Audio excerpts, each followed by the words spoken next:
नमो भगवते वासुदेवाय। ओम नमो भगवते वासुदेवाय। ओम नमो भगवते वासुदेवाय। ओम अज्ञानतिमिरान्धस्य ज्ञानाञ्जनशलाकया चक्षुरुन्मीलितं येन तस्मै श्रीगुरुवे नमः। नमो विष्णुपादाय कृष्णपृष्ठाय भूतले श्रीमते भक्तिवेदांत स्वामिनिति नामिने। नमस्ते सारस्वते देवे गौरवाणी प्रचारिणे निर्विशेषा शून्यवादी पाश्चात्यदेशतारिणे। नमो महावदन्याय कृष्णा प्रेम प्रदायते कृष्णाय कृष्ण चैतन्य नामने गौरद्विषे नमः। पंचतत्त्वात्मकं कृष्णं भक्तिरूपस्वरूपकं भक्तावतारं भक्ताख्यां नमामि भक्तिशक्तिकम्। गौरवे गौरचन्द्राय राधिकाय तदालये कृष्णाय कृष्णभक्ताय तद्भक्ताय नमो नमः। जय श्री कृष्ण चैतन्य प्रभु नित्यानंद श्री अद्वैत गदाधर श्रीवासादि गौर भक्तवृंद। हरे कृष्णा कृष्णा कृष्णा हरे हरे हरे रामा राम राम हरे हरे। जगत गुरु श्रील प्रभुपाद की जय। गौर पूर्णिमा महामहोत्सव की जय। चैतन्य महाप्रभु की जय। गुरु महाराज की जय। हरे कृष्णा। सभी लोग को सादर प्रणाम। श्री गौर पूर्णिमा महामहोत्सव के उपलक्ष्य में हम जो ये दर्पण मार्जनम कार्यक्रम के अंतर्गत ये जो सत्र कर रहे हैं उस सभी में आप सब लोग का बहुत बहुत स्वागत और बहुत बहुत धन्यवाद सुबह के सत्र में जुड़ने के लिए। और आप सभी के सहयोग से हम लोग जो है भगवान की कृपा को जो है पाने का प्रयास कर रहे हैं।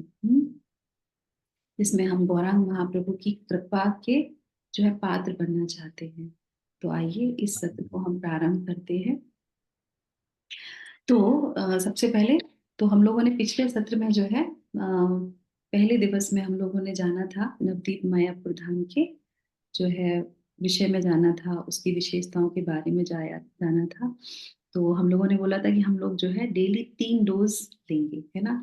तो पहली डोज क्या है? पहली डोज है भगवान के नाम का जप करना, जो कि हम लोगों ने अभी अभी किया है। उसके बाद फिर जो है भगवान के धाम की महिमा का वर्णन करना, है ना। और तीसरी डोज क्या है? फिर भगवान के गुण और लीलाओं का वर्णन करना। तो ये 3 डोज हम लोग लेंगे, ठीक है। तो प्रारंभ करते हैं। नाम तो हम लोगों ने हरि नाम ले लिया। धाम की महिमा से पहले हम धाम के नाम का उच्चारण करेंगे, ठीक है। तो कोई माता जी वॉलंटियर करना चाहेंगी? माता जी मैं करूं माता जी? उसके लिए एक शर्त है कि आपको अपना कैमरा खोलना पड़ेगा और हम देखेंगे आपको और सभी लोग, और उसके बाद करेंगे। अगर कोई इस टर्म्स एंड कंडीशन के साथ तैयार है तो बिल्कुल आप बोल सकते हैं। जी माता जी मैं बोलती हूँ। थैंक यू हरे माता कृष्णा। जी। अंतर्द्वीप, सीमंत, कोद्रम द्वीप, मध्य द्वीप, कोल द्वीप और जहुनु द्वीप, मोद द्रुम द्वीप और रुद्र द्वीप। एक और याद नहीं आ रहा। कोल द्वीप के अंतर्द्वीप, सीमंत द्वीप, गौद्रुम द्वीप, मध्य द्वीप, ये हो गए पूर्वी तट पे 4 पूर्वी द्वीप। तट अब के हम आ जाते हैं 5वें उस पे। तो उसमें शुरू कहाँ से होता है हमारा? सबसे पहले कोल कोल द्वीप, द्वीप, उसके कोल बाद ऋतु द्वीप, ऋतु द्वीप, उसके बाद उसके फिर जो है बाद जाह्नू द्वीप, जहुनु द्वीप, फिर फिर मौद्र द्वीप मौद्रम द्वीप और उसके और बाद फिर है है रुद्र द्वीप। तो ये हो गए 9। तो नवदीप मायापुर धाम की जय। इस तरीके से हमने अभी सुना। थैंक यू सो मच माता जी। तो अब हम लोग चर्चा करेंगे आज सबसे पहले पहले वाले द्वीप की। तो हम लोगों ने पिछली बार भी चर्चा की थी जो है अंतर्द्वीप की। तो अंतर्द्वीप में जैसे पिछली बार मैंने बताया था आपको, माता जी ने बहुत अच्छा पॉइंट लिया था कि किस तरीके से अंतर्द्वीप मतलब अंदर से जो आंतरिक वार्तालाप हुई है, इसीलिए उसका नाम क्या पड़ा? अंतर्द्वीप। इसीलिए उसको जो है अंतर्द्वीप में बोला जाता है। और ये द्वीप बहुत महत्वपूर्ण है। कैसे? जैसे कि वृंदावन में 12 वन है ना, उसी तरीके से नवदीप धाम में भी क्या है? 12 वन है। और ये जो क्या है, हम जैसे अब जैसे परिक्रमा होती है तो क्या करते हैं, नदियां जिले में प्रवेश करते हैं, उसके बाद फिर धीरे धीरे सारे द्वीपों में जाते हैं, इस तरीके से परिक्रमा चलती है। तो हमारी भी एक तरीके से परिक्रमा ही हो रही है, क्योंकि हम लोग हर द्वीप की जो है गुणगान कर रहे हैं, ठीक है। तो नदिया जिले में जो ये अंतरद्वीप है ना, इसी में ही क्या है, हमारा मायापुर जो मंदिर जो बना हुआ वो है, और यहीं पे है चैतन्य महाप्रभु का जन्म स्थान। तो शुरुआत हम लोग अंतरद्वीप से करेंगे, क्योंकि यहाँ पे भगवान ने जन्म लिया है, इसलिए बहुत विशेष माना जाता है, ठीक है। तो इसको कौन से वन से रिप्रेजेंट करते हैं, इसको महावन से रिप्रेजेंट करते हैं। कौन से वन से करते हैं, महावन से, ठीक वाह। है। और महावन गोकुल, गोकुल से वो सिमिलर है, जैसे कि वहां पे महावन में गोकुल आता है, इसीलिए अंतरद्वीप में यहाँ पे, क्योंकि यहाँ पे चैतन्य महाप्रभु का जन्म हुआ था, ठीक है।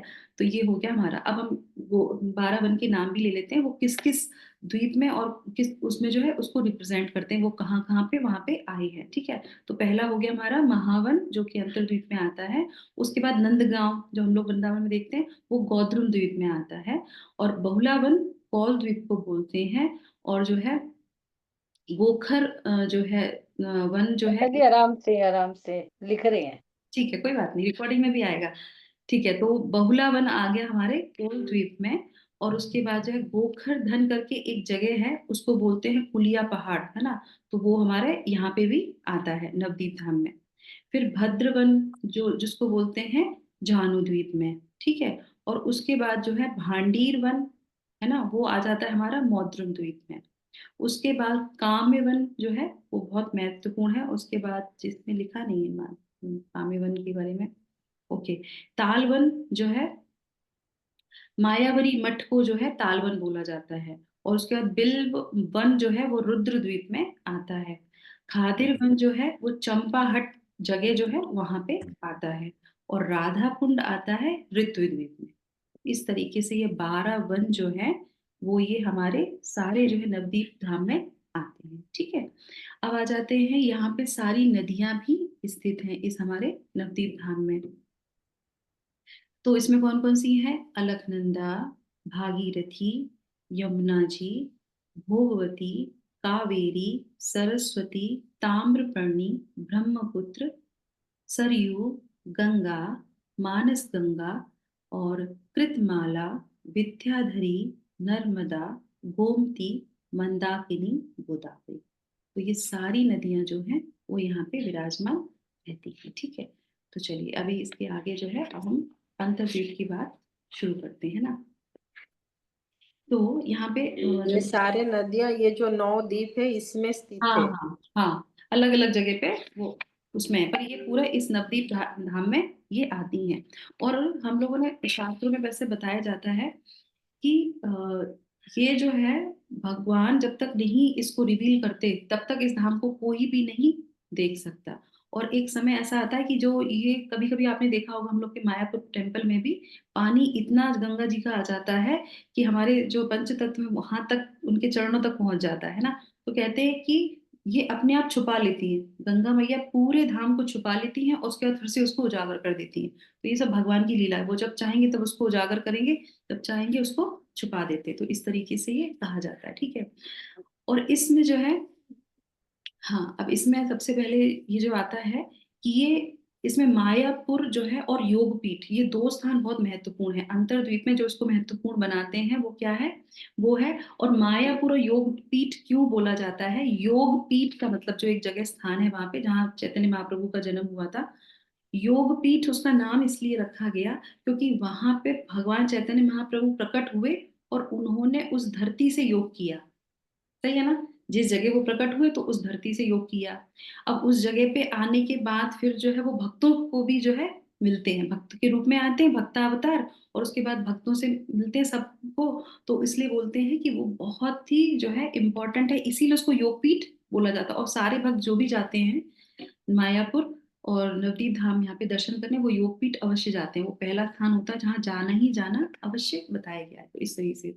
और ये जो है हमारी नवदा भक्ति में उसका जो है रिप्रेजेंट करता है, कौन सी, उसका आत्मनिवेदन, अंतर्द्वीप आत्मनिवेदन का जो है उसको रिप्रेजेंट करता है, उसके अंग का, ठीक है।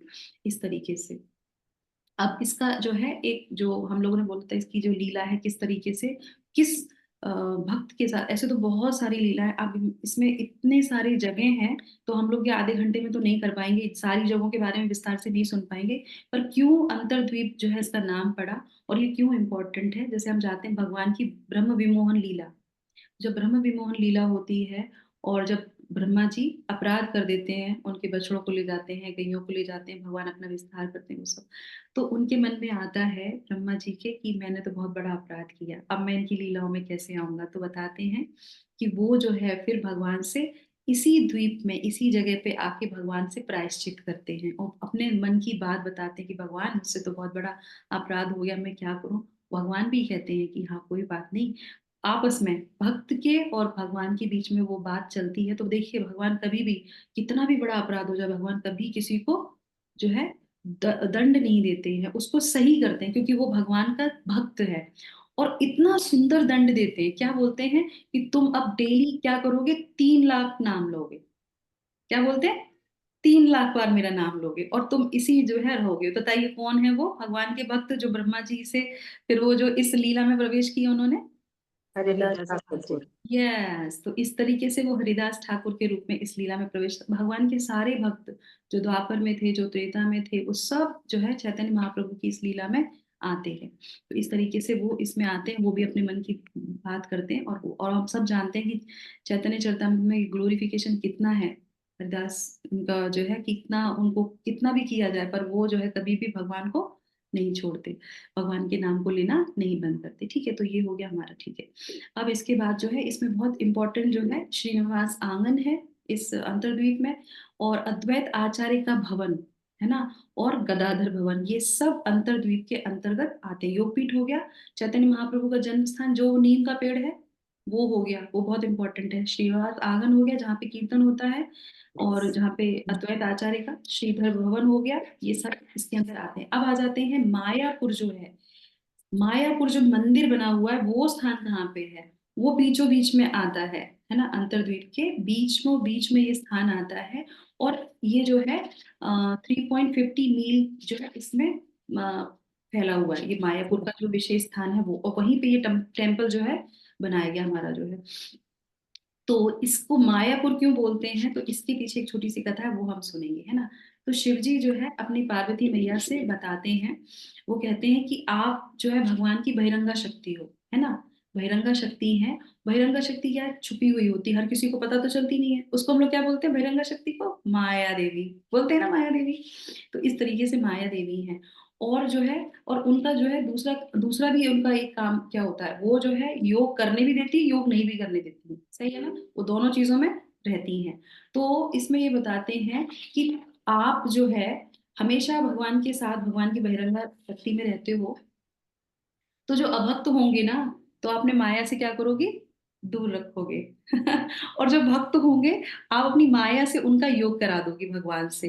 तो इसीलिए इसका नाम क्या पड़ा, मायापुर। माया देवी के अधिष्ठान में ये क्षेत्र आता है क्योंकि वो भगवान की शक्ति है, तो इसीलिए वो है। माया देवी क्या करती है, स्थान को छुपा के रखती है, तभी तो देखिए ना, हम लोग जब तक जुड़े नहीं थे परंपरा से हमें पता ही नहीं था मायापुर कहाँ है, और हम ये सोचते थे माया तो इतनी अच्छी थी, मायापुर नाम क्यों, अरे माया देवी ने ही छुपा के रखा है, इसीलिए उसका नाम मायापुर है, उनकी शक्ति से। इसीलिए, और इसीलिए उनका एक नाम और आता है, पौण माया मंदिर भी है, वहां पे एक पौण माया मंदिर है जो बताया जाता है ये माया देवी ही है। ठीक है, और उसके बाद जो है योग पीठ हो गया, है ना, नीम का पेड़ यहाँ पे हो गया, गदाधर मंदिर भी है यहाँ पे, है ना। और उसके बाद हमने कई सारी इसमें कथा है, इसमें तो नहीं जाएंगे हम आगे ज्यादा। श्रीनिवास आंगन हो गया, रास स्थली भी यहाँ पे आती है, ठीक है, जहाँ पे भगवान ने अपनी कई सारी जो है लीलाएं की हैं। इस तरीके से ये हमारा हो जाता है, श्रीनिवास आंगन भी हो गया। पंच तत्व के विग्रह भी हैं श्रीनिवास आंगन में, अगर आप जाएंगे जहाँ पे उन्होंने प्रकाश लीला की थी, तो वहां पे वो पंचतत्व भी वहां पे रहते हैं। ठीक है, अब हम आ जाते हैं यहाँ पे, ये हो गया हमारा। उसके बाद क्या है, हाँ, इसको हमारे जो है आचार्य किस तरीके से बताते हैं, ये कहते हैं, गंगा पूर्व पड़े मायापुर नामक स्थान, जताए जन्म मिले चैतन्य भगवान। तो इसीलिए अंतर्द्वीप को जो है बोला जाता है क्योंकि वहां पे भगवान ने जन्म लिया है। ठीक है, तो ये हो गया हमारा ग्लोरिफिकेशन, इसका अंतर्द्वीप का। तो कथाएं तो बहुत सारी हैं भगवान की, छोटे छोटे पास टाइम भी बहुत सारे हैं, तो उस पर हम लोग नहीं जाएंगे क्योंकि आप लोग को भी सबको पता है। हम लोग जो है अभी विशेष रूप से जो है भगवान के, ये हो गया हमारा पहला नाम का उच्चारण हम लोगों ने कर लिया, धाम का अंतर्द्वीप के बारे में हम लोगों ने जान लिया। और अब आ जाते हैं हम लोग भगवान के रूप के बारे में, रूप और गुण की चर्चा करेंगे, क्योंकि आज हम लोग अंतर्द्वीप की बात कर रहे हैं, आत्म निवेदन की बात कर रहे हैं। तो हम लोग आज भजन लेंगे जो कि भगवान की माता को भी ग्लोरीफाई करता है, क्योंकि वो उनसे उन्होंने जन्म लिया है ना। तो जब तक हम माँ का ग्लोरीफाई नहीं करते हैं तब तक हमारा जो है पूर्ण नहीं होती है। तो हम सच्ची सुता अष्टकम जो है गाएंगे, है ना, क्योंकि भगवान ने सच्ची माता से जन्म लिया, और ऐसे भगवान को जो है हम सब लोग जो है प्रणाम करते हैं। तो चलिए आइए हम सब लोग मिलके उसका उच्चारण करेंगे। तो मेरी आप लोगों से रिक्वेस्ट है, मैं और सुशीला सखी माता जी इस वचन को गाएंगे और आप सब लोग जो है इसको, इसका तात्पर्य पढ़ लीजिएगा साथ में, ठीक है। हम दोनों माता जी शुरू करें। स्क्रीन शेयर करने की आवश्यकता तो नहीं है, सबके पास है ना, ठीक है। चलिए सची सुता अष्टकम। चैतन्य महाप्रभु की जय, सची माता की जय। नव गौरवरं नव पुष्पशरं नव भावधरं नव लास्यपरं नव हास्यकरं नव हेमवरं प्रणमामि सचीसुत गौरवरं प्रणमामि सचीसुत गौरवरं प्रणमामि सचीसुत गौरवरं। इसका ट्रांसलेशन एक माता जी पढ़ लीजिए। उनका गौरा उनका गौर वर्ण नवीन मलाई पर कुमकुम की छटा जैसा है। वे सदा नवीन कामदेव हैं, जो नए नए खिले पुष्पों के बाण चलाते हैं। उनमें सदा नवीन नवीन भावों का उदय होता है। वे नवीन नवीन नृत्य करने में अत्यंत प्रिय हैं। वे ऐसे नवीन हास्य करते हैं जिससे सबके मुख पर हंसी खिल जाती है। उनकी कांति नए ढले हुए स्वर्ण के समान उज्जवल है। मैं माता सची के सुंदर पुत्र श्री चैतन्य महाप्रभु को प्रणाम करती हूँ। नभ नभ प्रेमयुतं, मैं पढ़ू ना, आप पढ़ेंगे चार लोग। नभ प्रेमयुतं नभनीतसुचं नभवेशकृतं नभ प्रेमरसं नभधाविलसत्शुभप्रेममयं प्रणमामि सचीसुत गौरवरं प्रणमामि सचीसुत गौरवरं प्रणमामि सचीसुत गौरवरम्। वे वे सदा सदा नवनी नवीन करिए माता जी आप। वे सदा नवीन प्रेम से युक्त हैं। उनकी प्रभा नवनीत यानी मक्खन के समान उज्जवल है। उनका वेश सदा नवीन नवीन रूपों में सुसज्जित रहता है। वे श्री कृष्ण प्रेम के नए नए रसों का आस्वादन करते हैं। नवदा भक्ति के 9 अंगों में से वे नित्य नवीन रूप से प्रकाशित होते हैं। वे पूर्णतः मंगलमय प्रेम स्वरूप हैं। मैं माता सची के पुत्र मैं माता सच्ची के सुंदर पुत्र गोरा को प्रणाम करती हूँ। हरे कृष्णा, हरे महाप्रभु की हरि जय। भक्ति परम हरि नाम धरम कर जाप्य करम हरि नाम परम नयने सततं प्रणयाश्रुधरं प्रणमामि सचीसुत गौरवरं प्रणमामि सचीसुत गौरवरं प्रणमामि सचीसुत गौरवरं। वे श्री हरि भक्ति में पूर्णतः रत रहते हैं। वे हरि नाम का निरंतर आश्रय लेते हैं। जप करते समय उनकी उंगलियों पर नाम गिनते रहते हैं। वे हरि नाम से आसक्त रहते हैं। उनकी आंखों में सदा प्रेमाश्रु बहते रहते हैं। मैं माता सची के सुंदर पुत्र गौरा को प्रणाम करती हूँ। सततं जनता बबतापहरं परमार्थपरायण लोकगति न बलेह करं जगतापहरं प्रणमामि सचीसुत गौरवरं प्रणमामि सचीसुत गौरवरं प्रणमामि सचीसुत गौरवरम्। वे वे मनुष्य जाति के भौतिक जीवन के कष्टों को हमेशा दूर करते हैं। वे अपने परम हित के प्रति समर्पित व्यक्तियों के जीवन का लक्ष्य हैं। वे मनुष्यों को मधुमक्खियों के समान कृष्ण प्रेम के शहद के लिए तरसने वाले बनने के लिए प्रेरित करते हैं। वे भौतिक संसार की पीड़ा को दूर करते हैं। मैं माता शची के सुंदर पुत्र गौर को प्रणाम करती हूँ। निज भक्ति करम प्रिय चारुतरम नट नर्तन नागर राजकुलम कुल कामिनी मानस लास्य करम प्रणमामि सचीसुत गौरवरम प्रणमामि सचीसुत गौरवरम प्रणमामि सचीसुत गौरवरम। वे अपने भक्तों को शुद्ध भक्ति उत्पन्न करने वाले हैं। वे अपने प्रिय भक्तों को अत्यंत प्रिय हैं। अपने नृत्य नाट्य द्वारा वे परकीय भाव के नायक के गुण प्रकट करते हैं। वे सुंदर गोपिकाओं के मन को भी नृत्य कर देते हैं।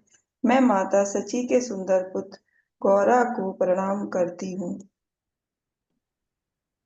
करतालबलं कलकण्ठरवं मृदुवाद्यसुवीणीकीयमधुरं निजभक्तिगुणामृतनाट्यकरं प्रणमामि सचीसुत गौरवरं प्रणमामि सचीसुत गौरवरं प्रणमामि सचीसुत गौरवरम्।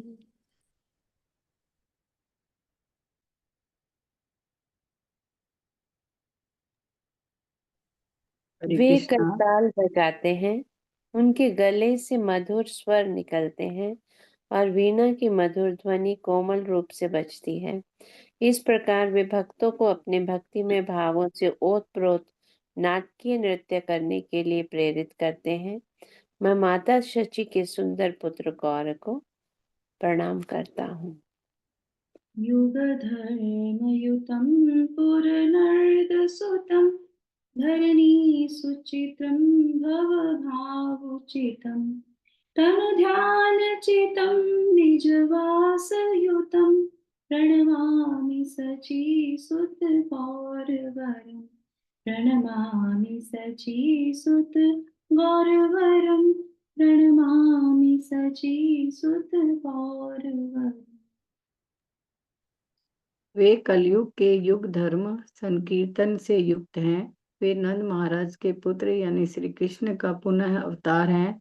वे पृथ्वी के अत्यंत उज्जवल भूषण हैं। उनका प्रचार भाव संसार के जीवों के लिए अत्यंत उपयुक्त है।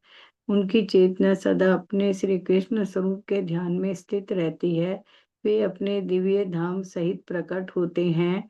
मैं माता सची के पुत्र के सुंदर पुत्र गोरा को प्रणाम करती हूँ। हरे कृष्ण हरि बोल। प्रभु की अरुणं नयनं चरणं वसनं बदने स्खलितं शोकनामधरं कुरुते सुरसं जगतजीवनं प्रणमामि सचीसुत गौरवरं प्रणमामि सचीसुत गौरवरं प्रणमामि सचीसुत गौरवरम्। ये इति सार्वभौम भट्टाचार्य विरचितं सचीसुताष्टकं सम्पूर्णम्। हरे उनकी आंखें चरण वस्त्र उगते हुए सूर्य के समान अरुण लालिमा युक्त है। अपने नाम का उच्चारण करते समय उनका कंठ प्रेम से गदगद हो जाता है। वे संपूर्ण जगत के जीवन में मधुर रस का संचार कर देते हैं। मैं माता सची के सुंदर पुत्र गौर को प्रणाम करती हूँ। हरे कृष्णा। हरे कृष्णा कृष्णा कृष्णा कृष्णा हरे हरे हरे राम राम राम राम हरे हरे। सची सुत अष्टकम की जय। चैतन्य महाप्रभु की जय। चैतन्य महाप्रभु आविर्भाव दिवस की जय। गौर पूर्णिमा महामहोत्सव की जय। हरि ओम। हरे कृष्णा। तो इसी के साथ जो है हम लोगों ने ये बहुत सुंदर तरीके से सब लोगों ने मिल के भगवान के जो है गुण रूप की चर्चा की, और इसमें इनके सारे पास टाइम भी आ गए, है ना। आपने जब तात्पर्य पढ़ा तो उसमें सारे पास टाइम आ गए। वो किस तरीके से हंसाते हैं, किस तरीके से जोक करते हैं, किस तरीके से उनके शरीर की कांति है, सब कुछ।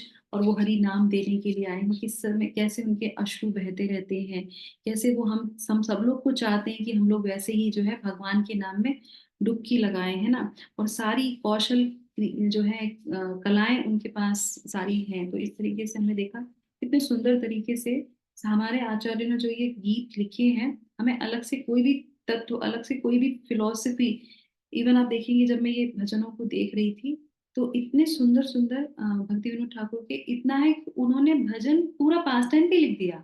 तो एक एक भजन ऐसा भी है जिसमें पूरा पास टाइम है उनका, तो वो पढ़ने में तो हमको बहुत टाइम लग जाएगा, पर इतना सुंदर था कि आप सिर्फ भजन को लेंगे तो आपको सारा तत्व का ज्ञान, सारा गुणगान, चैतन्य चरितामृत सब कुछ उसमें आ जाएगा। तो आप ध्यान से जब आपको समय मिले तो घर पे भी आप लोग इसको जो है इन मेडिसिन को लीजिएगा।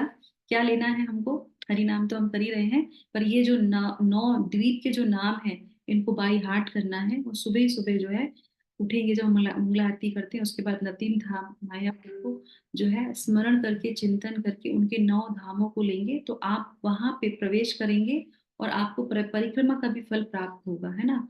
पर हमें फल की आवश्यकता नहीं है, हमें भगवान की कृपा चाहिए, इसलिए हम वो करेंगे। और दूसरा हमने जो है ये जो गुणगान किया अभी इस तीसरी मेडिसिन के साथ, तो वो भी हमारा गुण रूप लीला हो गई। तो आप लोग ध्यान से इसको दोबारा से सारी जो है, जिन लोगों ने पार्टिसिपेट नहीं कर पाया था ट्रांसलेशन में, सभी लोग जो है इनको पढ़िएगा ट्रांसलेशन को, और इसमें सारे गुणों को जो है आएगा। ठीक है, तो इसी के साथ हम जो है आज के इस सत्र को विराम करते हैं और भगवान से प्रार्थना करते हैं कि जैसे चैतन्य महाप्रभु ने अवतार लिया नवदीप धाम में, गंगा मैया को प्रसन्न किया, उस धरती को प्रसन्न किया, उससे अपना योग किया, भक्तों को प्रसन्न किया, उसी तरीके से हम जो उनकी कृपा की याचना कर रहे हैं बस वो हमसे भी जो है प्रसन्न हो और हमें अपनी कृपा का पात्र बनाए। और हम सब लोग जो वो शिक्षा में देखे गए हैं हरे कृष्णा महामंत्र की, उसमें हमारा चित्त लगे, ध्यान लगे, और हम अपने आध्यात्मिक जीवन में आगे बढ़े और भगवान से प्रेम कर सकें। यही हमारे जीवन का एक अंतिम उद्देश्य है, और वो बिना के गुरु की कृपा से हमें नहीं मिलता। उन्हीं की कृपा से हम ये सत्र कर रहे हैं। ये सत्र को पूरी तरीके से हम अपने गुरुओं को जो है डेडिकेट करते हैं। इसी के साथ 3 बार हरे कृष्णा महामंत्र और सत्र को विराम।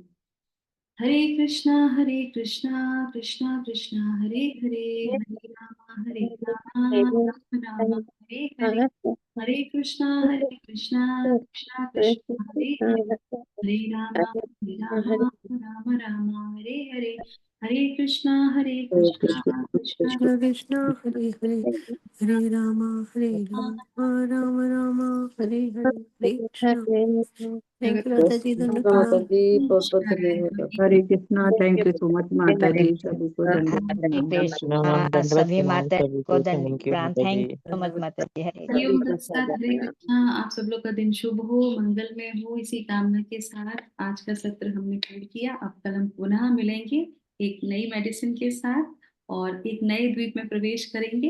अंतरद्वीप से हम दूसरे द्वीप में जाएंगे। कौन सा द्वीप है सेकंड, कौन बताएगा?